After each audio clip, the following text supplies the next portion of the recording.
Estoy con la prohibida, la dama y musa del Pride.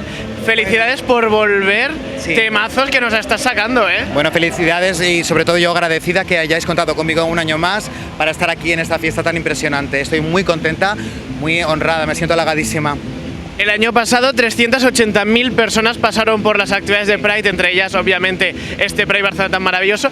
Pregunta, ¿qué es para ti estar en un Pride como el de Barcelona?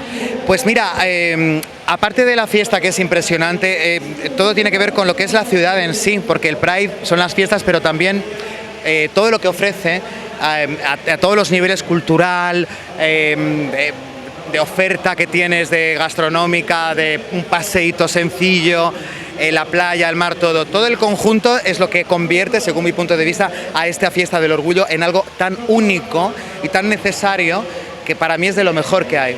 De lo mejor, joder. Esto es como decirlo muy elevado, ¿eh? Sí, pero es que es así, es que es el Pride, pero tienes que sumarle todo lo que hay alrededor. Claro. Y eso lo convierte en algo muy único, es por eso. Nos encanta escuchar estas palabras de ti y nos encanta que vuelvas. Eso, para empezar, te lo digo de nombre de la gente que estaba allá afuera. Pues muchas gracias, yo lo he pasado muy bien con el público de aquí, porque aquí la gente ya viene ya muy predispuesta, lo aviso, porque tenemos toda esta avenida que es magnífica con este escenario. La verdad es que es todo muy espectacular, yo me siento muy halagada.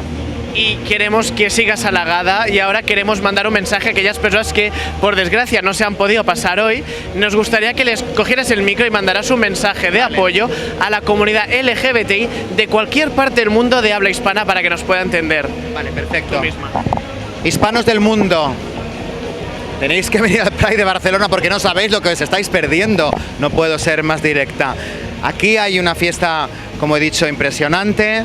Hay una música, una programación sobre todo muy variada para todos los gustos, porque Barcelona precisamente es eso, una ciudad para todos los gustos. Así que ya lo sabéis, intentar no perderoslo el año que viene y me lo agradeceréis.